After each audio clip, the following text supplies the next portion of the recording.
Meeting of the June 16th, 2009 of the City of Salina Planning Commission to order. First of all, Dean, is there any adjustments we need to make to the agenda? No, I think it will be heard in the order in which it appears. Okay, first item number one is approval of some minutes. We had a special meeting on May 13th, 2009, and those summary minutes are attached. I see one correction that needs to be made. That was on Wednesday, not Tuesday, I think. Thank you. Mr. Chairman, with the correction on the day of the week, I'd move that we approve the meetings for May 13th, 2009. Second. It's been moved and second. Any questions, any comments? Those in favor say aye. Aye. All in favor. That's it. What are we, 9 here today? 9. 8, yeah. 8-0. Okay, then we have the regular meeting held on May 19th. Those summary minutes are included. I'd make a motion that we approve the minutes of May 19th, 2009 as submitted. Second. Moved and seconded. Any comments? All those in favor say aye. Aye. Opposed? Carried, 8-0. Item number 2, application number P09-4, filed by Todd Welch, requesting approval of a preliminary plat of the Welch Edition, a proposed subdivision containing 19 residential lots and 1 commercial lot. The subject property is a 10.97 acre tract of land located on the west side of Holmes Road between Crawford and Brookwood Lane Extended. Staff report, please, by Dean. Thank you, Mr. Chairman. This is a piece of property that you've looked at before in the zoning context, and also we discussed the street layout and design compared to the East Salina master plan for this area. This piece of property, which has already been annexed into the city but currently is zoned R1.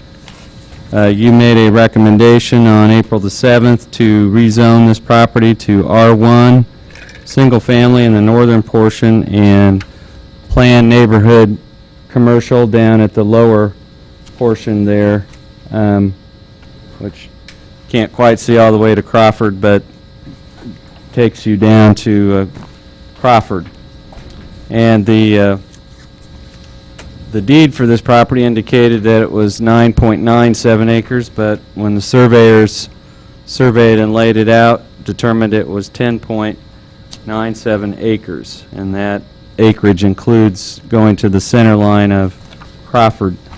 We had a number of these things combined together at your April 7th meeting, looking at this property and also looking at the Wheatland Hills Estates properties that is over to the east side of Holmes Road.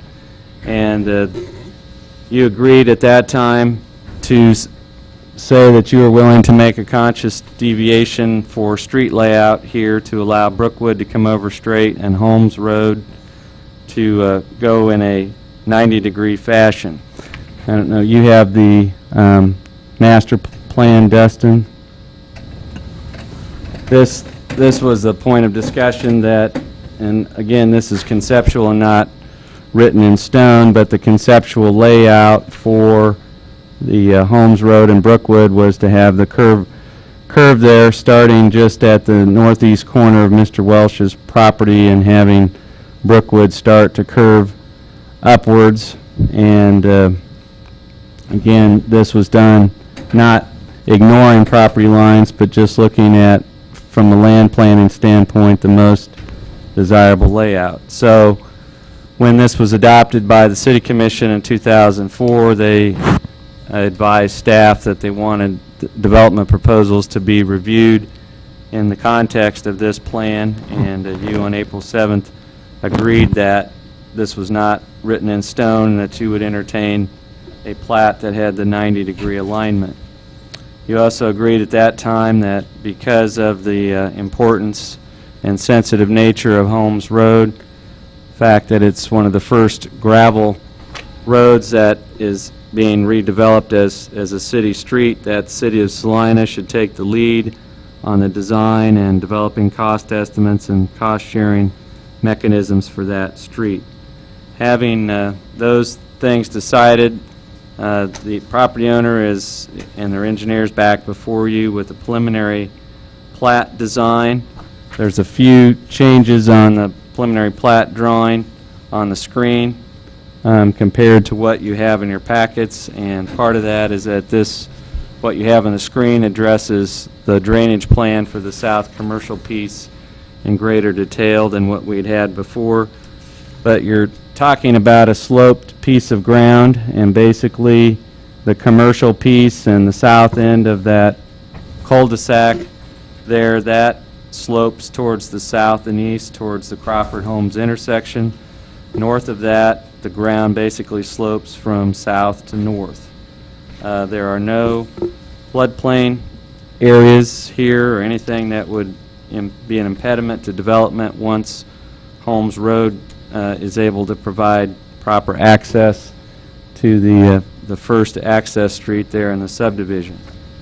You're not contiguous here to any existing development except for the First Covenant Church, or First Christian Church, which is directly to the west. We have lines in Crawford Street and Brookwood Lane that end, but they could be looped together. You basically are starting from a point here, looping Crawford, up Holmes, and back to Brookwood to get your water here, and also to get water to the doorstep of this development. And so once that's in place, and with the ability of the Wheatland Hills addition to move forward east of here, that will provide access for sewer service to get over to the interceptor. And this has been a challenging piece of property because of the fact that the 40 acres has been divided in the multiple ways that it has with multiple owners, with the First Christian Church subdivision, then the piece to the north, and then the church buying another piece, and then Mr. Welsh having the piece. It makes it much harder to come up with a good design and a good infrastructure service plan when you've inherited it in a fashion where it's already been divided in that way. As far as the street access and design, the street network would involve Brookwood Lane eventually extending over to Holmes. You have a design for Deer Run, which is a little stub street that would connect over to Holmes, and it would match up in that location with the street on the east side of Holmes Road in the Wheatland Hills subdivision. The internal street there parallel to Holmes would be a public street, as would Deer Run, and we indicated that we felt that driveway access points to Lot 16 need to be addressed with the applicant and his engineer and pinned down on the plat. If you want to scroll up, Dustin. What they're showing there is projected, and again, it may turn out ultimate development may not work this plan, but the plan would be to have a driveway entrance on Crawford and to bring somewhat of a loop and internal road similar to what we have at Crawford and Marymount, and the rest of that would be restricted from having additional driveways. Again, when development plans actually come in, that might need to be adjusted in some fashion, but that is a place to start. The other thing we noted in our review is that the proposed north-south street there, Meadow Drive, would conflict with an existing Meadow Lane, and for 911 response purposes, we'd want to come up with an alternative name for Meadow Drive before the final plat was finalized. You've got 20 total lots divided into 2 blocks. Up in the northeast corner is a lot that is set aside for a residential detention basin. It's possible long-term that if we had the master plan for drainage and regional detention in this area, that lot could potentially, someday the pond could be abandoned and that could someday be a building lot, but for now it's dedicated as a drainage easement for detention purposes. Again, we have a 20-inch line in Crawford and an 8-inch line in Brookwood, and those could be looped together.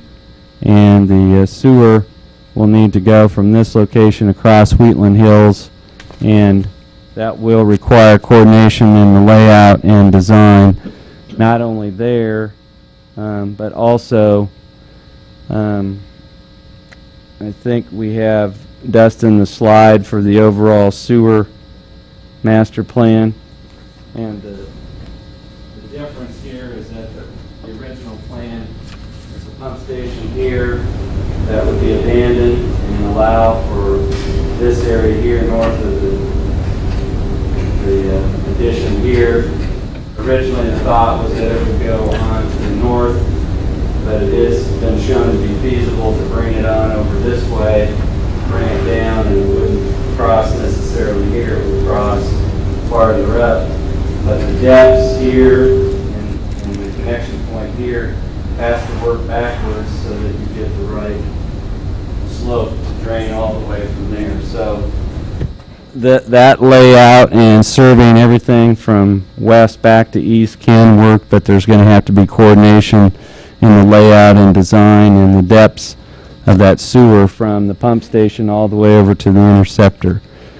This is in close proximity to Fire Station number 4 at Crawford and Marymount. We've indicated it's in the Meadowlark Ridge, Lakewood, and Salina Central enrollment areas. It's in neighborhood Park Service Area number 9, and there would be a fee collected on residential building permits to go for a park fund. And we're looking at a pretty minor impact as far as vehicle trips on Holmes Road, but Holmes Road will need to be upgraded to a paved status, and that again will need to be coordinated with the development to the east. There's currently no right-of-way for Holmes Road or Crawford Street. Those would need to be dedicated as part of this plat and would be dedicated jointly for homes with the Wheatland Hills across the street. The plan for the East Salina Master Plan shows this as medium-density residential with limited commercial on the corner, and so what the applicant is proposing is substantially lower in density, about 2.5 units per acre than what we would consider low density, so it is far below the medium density that was called for in the plan. So our recommendation on this at the preliminary stage is that this be approved subject to the 7 conditions that we've outlined on page 6 of your report.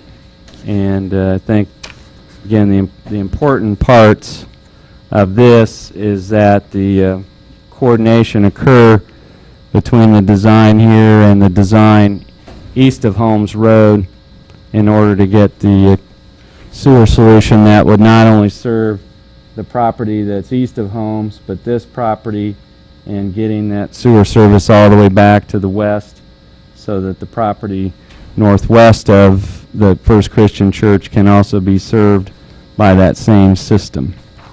So we've got a couple notes from a technical review meeting that we had earlier with some of the key staff and the agencies involved in plat review. And Dustin, if you could go to the preliminary plat drawing. And this would have to be done in consultation with the applicant and their engineer. But one of the concerns of the engineering and utilities is that because of this ridge line here and starting back there, that the sewer section could be fairly deep through here, and there may possibly be a need for this easement here to be widened to 30 feet, just because of the depth of the sewer to get good access to it. that becomes 30 feet, then the slot here might be a little tight for building purposes, and there might need to be an adjustment through here to make all that work. There's restricted access markings on this plat for the commercial site, but we would want to see that extended up Holmes Road so that there was no individual residential driveways on these lots for future Holmes Road. And then I think the other item would be that Westar believes that they would serve the homes that are on the east side of the Middle Street at the rear, and so they would request that a utility easement be provided in this location here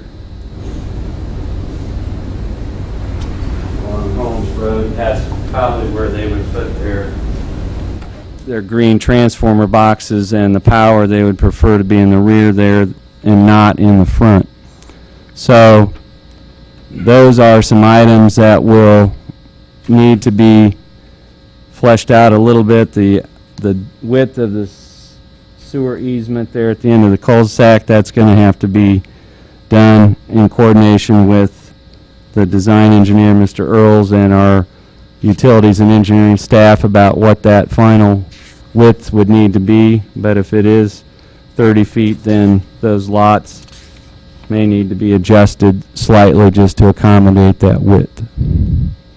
But with that, I'd be open to any questions the commission might have.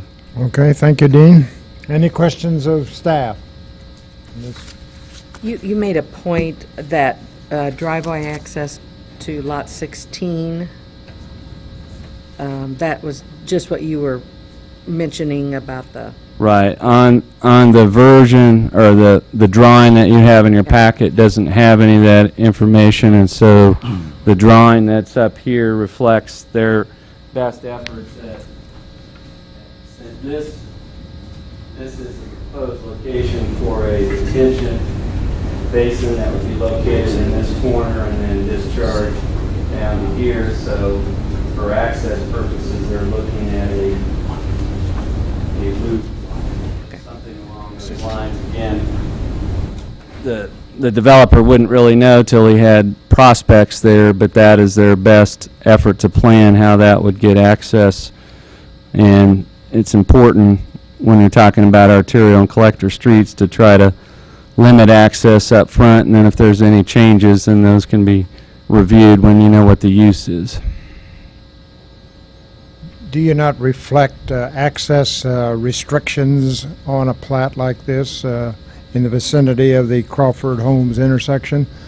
And is that what you're showing there? Markings here on the plat are indicative of restricted access, Okay. which would mean that access would not be broken or approved there without commission review in the future.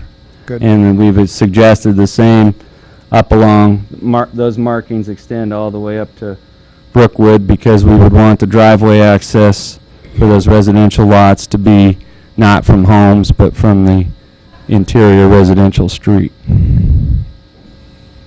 Any other questions of staff? Can we hear from the developer or his representative? Name and address, please. Afternoon. Todd Welsh, 221 South Morris.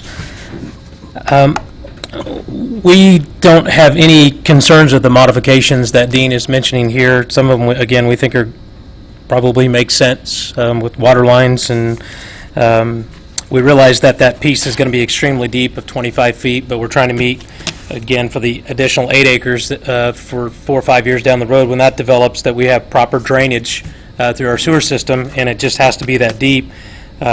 By looking from that, we have no concerns of no driveways coming out the backside. It's great to give them the easement on the backside, so we don't have the green boxes in the front yards. I love that. It's a great idea. We have changed the name Meadow Drive to Whitetail, trying to keep with the same thing. Obviously, Darvin had already run Deer Run, and since we extended that on up, I know as a real estate agent and as fire if you can kind of keep the same theme going in the same street area, you can kind of keep a perception of where stuff is located. So we were trying to come up with a name of that, so we've changed from Meadow Drive to Whitetail Drive, which will extend out onto Brookwood Lane. As far as the Lot 16 on the front of C2, my thoughts on that initially are going to be, again, like the same of Crawford and Marymount. My idea is to take that drainage easement that's on the corner and make that kind of a real nice fountain area that really spruces up that corner. Again, I can't guarantee that, because if somebody buys it and the church takes it over and they have no intent of doing that, the drainage easement is still already in place.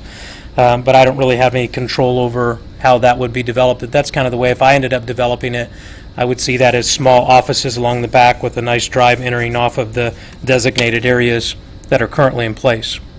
Other than that, I'm just seeking a motion that would indicate preliminary approval of this plat, so we can kind of move it forward, and any other modifications that you would like to see done, myself and Pete would certainly take a look at it.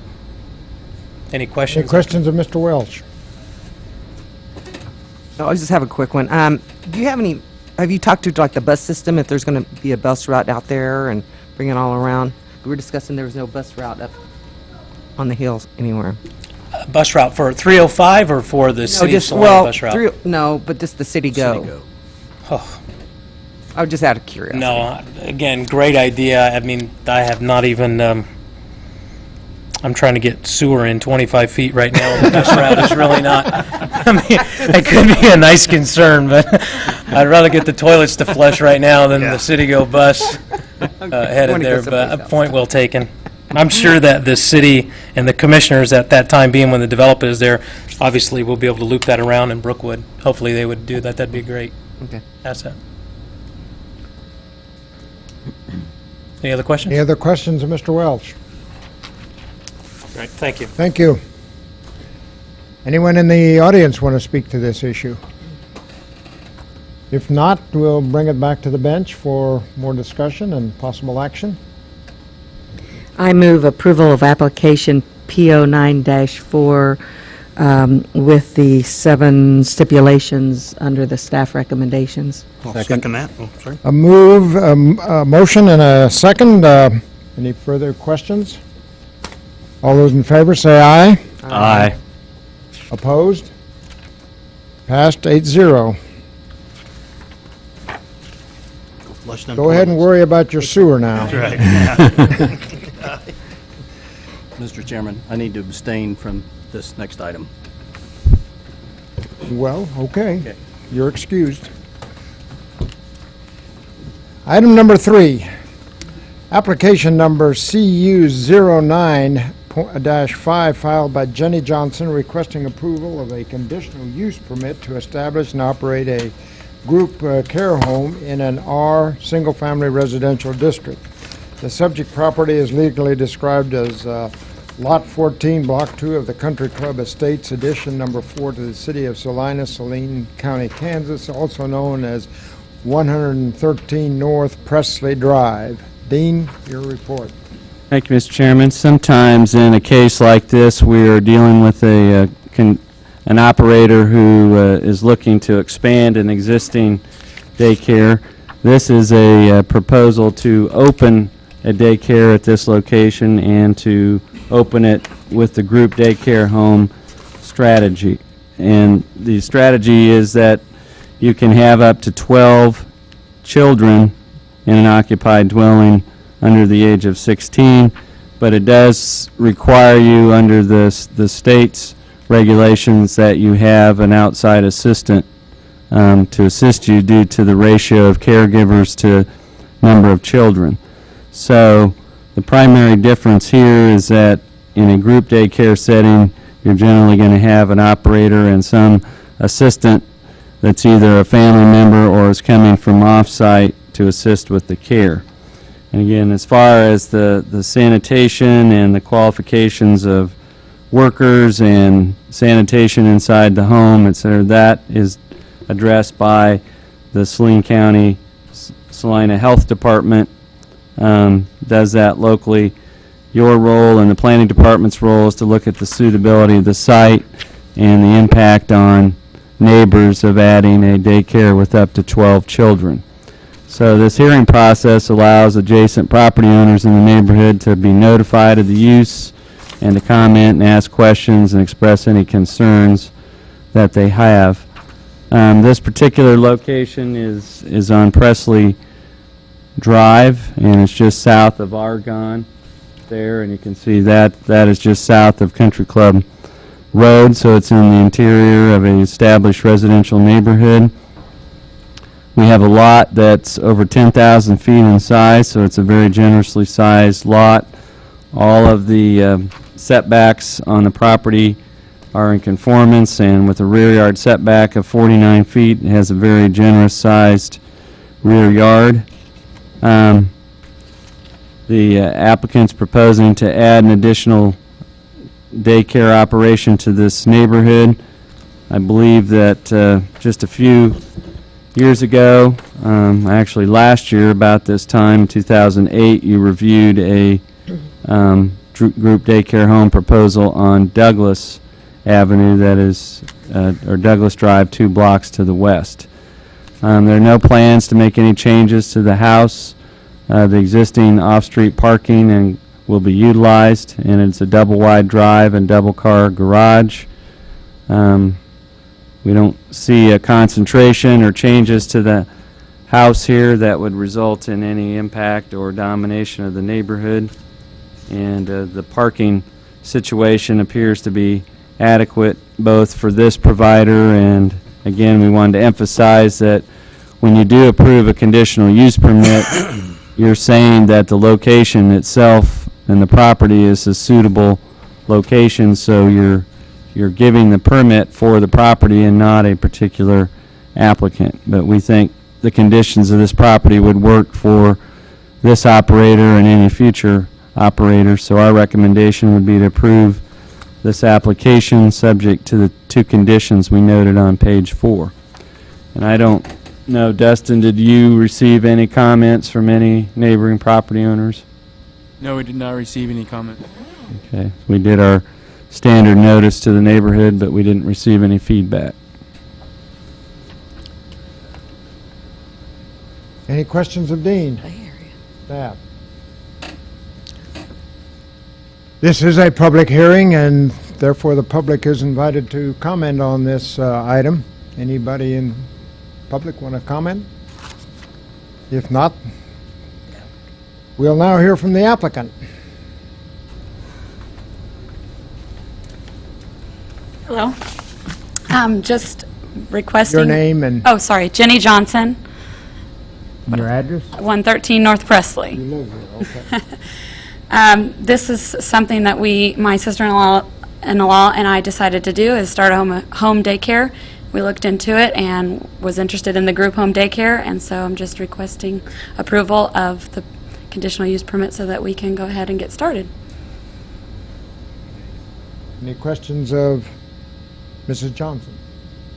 What age range do you plan on caring for? We will take infants, Okay. but probably no more than 3. Just giving you a little free advertising. Oh, that'd be absolutely great. Yes, we'll be taking infants, and we have openings. All right. Do you have like staggered drop-off and pickup times scheduled?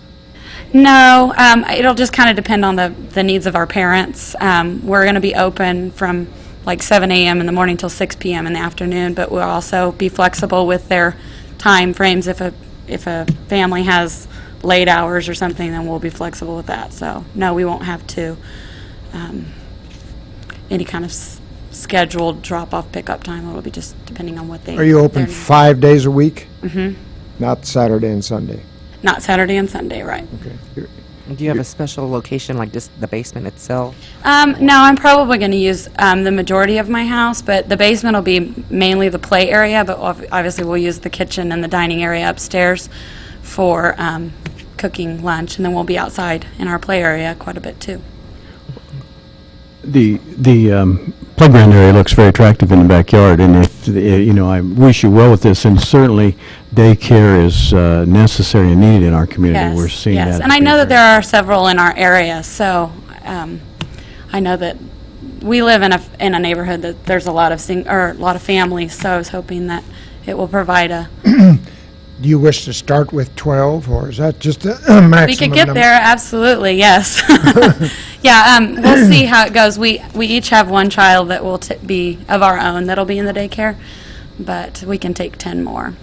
So, yeah, as soon as we can get there. So anybody you know, send them our way. Any more questions of Mrs. Johnson? No, just out of curiosity, are you SRS?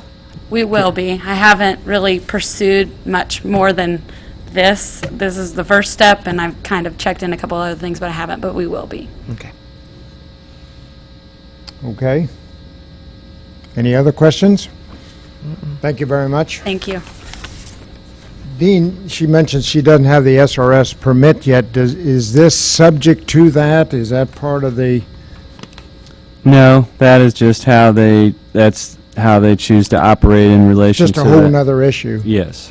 Okay. So our primary issue is the life safety code aspect, and my understanding that we've already had a life safety code inspection. We just asked the fire department to provide us with that documentation, and that has to do with having safe egress from the basement if you care for children there.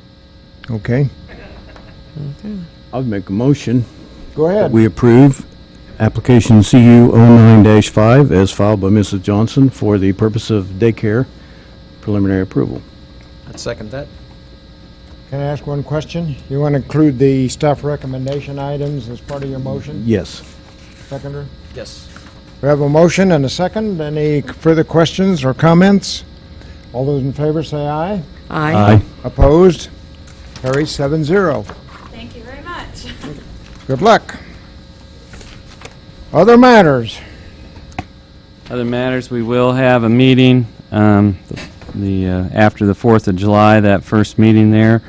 We have a plat we've been working on for the Central High campus. It's about 60 years overdue, and Is that going to be controversial? I hope not. Maybe. Might be. Well, that's why I'm Oh. leaving town. Okay. Well, it'll put Mr. Kennedy on the other side of the podium there, because he'll be, it is a school district project and something we've been working with them to, we just determined that there was never a clear delineation of what constitutes the Central High campus and what constitutes the boundary streets. And so it's a cleanup item, but it's I think the property was purchased in the late 1940s, and it took till now to figure it out and clean it up. So Committee working at it. Well, be a we have packed a house for little that. road going through the library. We take drive-in library to a whole new level. we've determined that there's a public street that runs into their library over there, but other than that, no complications. And then we have determined, and we'll have scheduled back and it's not all about covered porches and decks, but we had which is a very tight site up in the Georgetown Villas, the townhomes up by Quick Shop and Booker Willis Ratliff, and they properly requested, realizing they'd have some lot coverage issues, a exception to go from 35 to 40% lot coverage, but we're now finding that the plans that are coming in for the actual floor plan and all are putting it more between 40 and 45%. So we'll be coming back to you to look at increasing that. It's not going to increase the footprint of the building. It's the way that the surveyors who prepared that didn't take into account the fact that, and Mr. Dunn mentioned this, that these units will have covered decks at the rear and be under the roof line, but in doing their outlines and calculating their coverage, they took the basement but not what was under roof. And so these decks aren't over the basement, but they are part of the structure. So because of that calculation, we'll be bringing that back. And This if is the place that was like 15-foot setback from yes. So it is close, but not quite. If you've driven by, they're still trying to finish up street work and things like that to get in a condition where they're ready to build. But we recognize this when we were reviewing some of the plans in advance, and we think that needs to be addressed and cleaned up. The footprints that we had to work with when we were presenting it to you showed everything under 40%, but now the ones that have come in, the floor plans are now all over 40%. So we'll bring that to you, and if the City Commission last night approved the your recommendation on the zoning for the Wheatland Hills area, which puts the apartments in the southeast corner. So I would expect Landmark to development to be, now they have that decision moving forward. And then as Mr. Welsh moves forward, they do really need to work in tandem with each other, because the you don't want to design a sewer too low or too high. You want to start it from beginning to end and work in that direction. So they have the same engineer, Mr. Earls, and so it'll just be a matter of coordinating the plans for that, as working from the interceptor back to the west and then bringing the water from the west back to the east. So depending on how that work advances, you could be seeing something coming back to you in July on that. And there are two, and we may combine them, we may separate them. We are getting close to a period of time where we would have a 90-day public comment period on proposed new floodplain maps. And we thought we would want to try to schedule a study session with you to review the proposed new maps, to get your impressions and some of the feedback. Where we're at is that we had a public meeting with them. They generally, after that public meeting, send us a letter and say, you are now having your official, where we can host public meetings and publicize the maps and field questions and things. But we've had over 1,300 changes to the map since it was issued in 1986.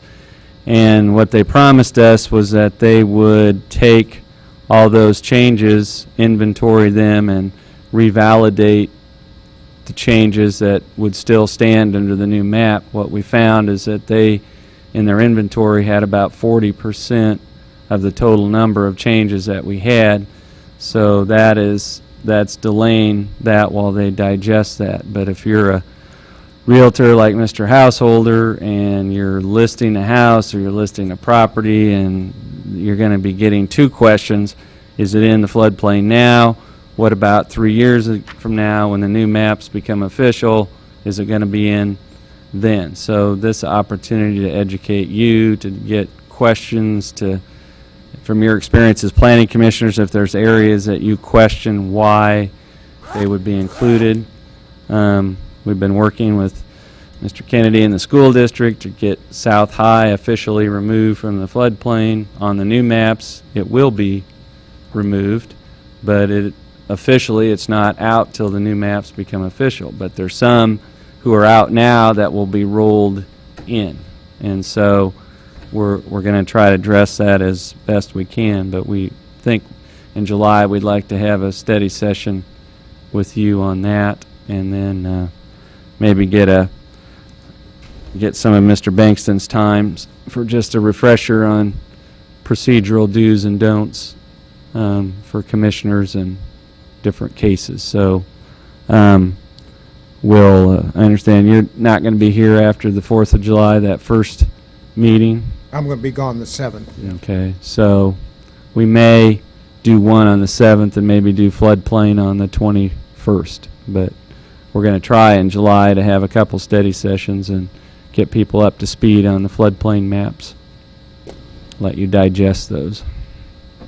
Something exciting to look forward to. I know the engineers are excited about it because they're trying to recertify our levee. They'll be posting their personal telephone numbers.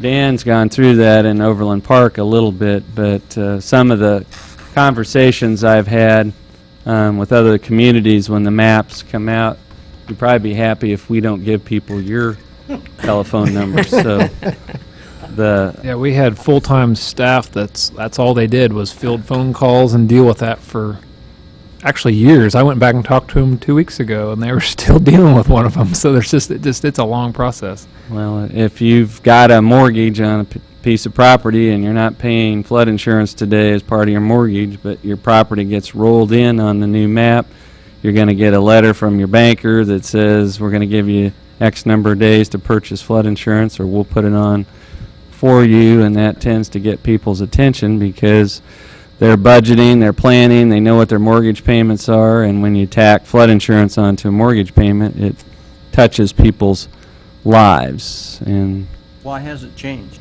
why has it changed? That's a good Cities question. think? That's a good question. We're trying to figure that out. There's a few areas that There's a got couple better. areas that we are puzzled by. They have kind of a standard response that they give us about having better topography and having, they're focusing on 1 square mile drainage areas instead of a 10 square mile drainage area. But there are a few areas that, based on elevation and experience, don't really make sense. But again, virtually all of Salina would be in a floodplain if we didn't have the levee. And so all of the internal decisions are based on the fact that we have a levee that gives us 100-year protection all the way around, and the areas inside the levee are because of internal drainage problems.